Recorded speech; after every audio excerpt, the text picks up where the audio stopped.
Have you ever wanted something and found out that your mind is your biggest obstacle? Like it's your enemy instead of your friend? Well, in this video, I'm going to explain to you how our mind works, how our brain works, and how we can use it as an ally instead of an enemy. Hey guys, it's Michael. Welcome back on my channel. I dedicate myself to find solutions to challenges and to live a better life every day. So if you want to be a part of this, make sure to subscribe and hit the notification bell below to be notified when I post a video every Thursday. So, as I said, if you want to use your brain more efficiently, if you want to use your mind as an ally instead of an enemy, because maybe you want to work on a project and you're really motivated, but as soon as you want to start, your mind goes, no, you don't want to do it. Go and watch Netflix, for example. See? So I'm going to explain to you what I've learned about the mind, how it works, and how to use it properly. And all these techniques, I'm learning them from a training that I'm currently following. It's a training from Marissa Peer, a famous therapist, because as I said, I'm passionate about how the mind works and I want to use it to help people overcome their challenges and remove any blockages. Okay, let's dive in. So the first thing to know about the mind, and only this point can be really effective in changing your behavior and in understanding how to use your mind. The only thing that your mind does is it keeps you away from pain. So if you take a look, you will see that all of your actions are related to either pain or pleasure. Indeed, when you do something, it's either to gain pleasure or to avoid pain. So it all comes down to the meaning you attach to the activity, to your behavior. Let's say you want to start exercise and you've been procrastinating, you've been postponing it. The reason why you've been postponing it, it's because when you think about exercising, it's painful. You know it will be hard. And the minute you will start to exercise and actually do it is because it's too painful not to do it. Let's take another example. Let's say you have an important project to work on. You know you have to do it.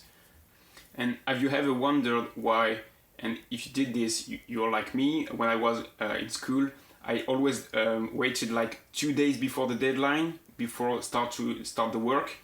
And why? Because when you have 1 month to do something, and the first days, it's too painful to get to work because you know you still have time. But by approaching the end, you know that if you don't get to work, it will have worse consequences, and then you start to work. So it's all about pain and pleasure, and by knowing this, the very powerful thing is that you can change things, you can change the meaning you attach to things. Like for example, let's say you're on a diet and you want to stop eating sugar. It's very hard because usually what goes on is, oh, I love ice cream or I love chocolate. Of course, your brain is going to make you want it because it gives you pleasure. But then you eat the chocolate or you eat the pizza and right after it, you feel bad because you just ate something that's not good for your body. So what you could do is link pain to eating pizza or eating chocolate and linking pleasure to not eating it. For example, every time you want to eat chocolate or pizza, you can picture yourself like being really fat, not fit, not able to do exercise. And you can see that by refusing the chocolate or the pizza or whatever it is, link pleasure to this by thinking, yeah, I will be able to fit my clothes, I will be able to exercise, I will be able to look good in my clothes. So it's all a matter of attaching a different meaning to it. And by the way, have you experienced like really wanting to do something and instead of doing it, just lie on the couch or take a nap? If yes, please comment below. I would really like to know it because we're all the same, we've all been there. The second point is about how your mind works. And it's not about making you miserable, because all that your mind wants to do is to make you survive and makes you happy. Your mind doesn't say, okay, he wants to be fit, so let's make him eat pizza. No, if you're eating pizza, it's because you've told your mind that you really like it. What you tell your mind is what your mind does. let me give you an example of why your mind does exactly what it thinks you want it to do. So the story is about a woman that couldn't have children because she didn't have her periods. And what she discovered, well, by being a child, by being a girl, little girl, she was having really bad periods, like very painful ones. And stuff like she couldn't go out when having the periods because the pain was so intense, so she couldn't be around people. And so she started to tell herself, like, I don't want this period, these periods are so horrible, it's hurting me so bad, I don't want them.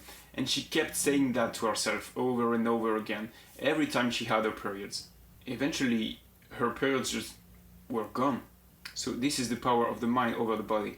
But several years later, she wanted to have children. And so that became a problem because she needed her periods back to be able to ovulate and to have children. No matter how hard she tried, she couldn't have her periods because her mind believed that periods were bad. When she was saying, okay, I need my periods back, her mind said, no, you don't. You hate those, remember? So the whole point is understanding that your mind does what it thinks you want, what it thinks is in your best interest. It's trying to protect you, it's trying to move you away from pain, remember? So what it means is you have to dialogue with it very consciously and tell it exactly what you want. Like, for example, if you want to lose weight, let's take back the example of the pizza and the salad. Let's say you're going to a restaurant and you're looking at the menu and you're looking at all the pizza and all the fatty foods, and you're saying, okay, oh, there's pizza, but I have to eat a salad. And then your mind will go, no, you don't. You love pizza. Remember, it makes you feel good, it makes you happy, because it thinks it's in your best interest. So if you say, no, I will have the salad, then you eat the salad and then you feel frustrated. And it goes the same if you choose to eat the pizza, you will be frustrated after. So what you have to do is tell your mind exactly what you want. Just say, no, I could have the pizza, but I'm choosing to have the salad because it's actually good for me. And your mind will go, oh, okay, you're choosing it, so there is no reason I'm giving you any resistance against it, because it's what you're choosing, it's what's in your best interest. By explaining that I'm choosing to eat the salad to be able to fit in my clothes and to see the same weight on the scale, your mind will go, yeah, sure, do it. And the same goes for exercising. My own experience with it was that I wanted to exercise and make it a habit, but I started and stopped at least 5 times until today, now where I started and up to this day I never stopped. And it was because at the beginning I was saying things like, I need to work out, I need to do some exercise. But the voice in the back of my head was, I don't really want to. I'd prefer to lie on my bed or watch TV. But when I started to change and to explain, okay, I may not enjoy it right now, but my body loves it. It will be good for me. And by actually saying over and over, I like it, I need it, I enjoy it, and explaining my mind that I really need it and I want it, now my mind lets me do it and even pushes me to do it. So that's the magic. Okay, so if I have to sum up, just remember that your mind does what it thinks you want it to do, and it's only based on pain and pleasure. If you remember those two things, you can choose to do whatever you want.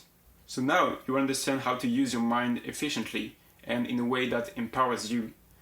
Because really the mind is a tool. It's not you and versus your mind. It's you who can use your mind. We are all able to use this amazing tool.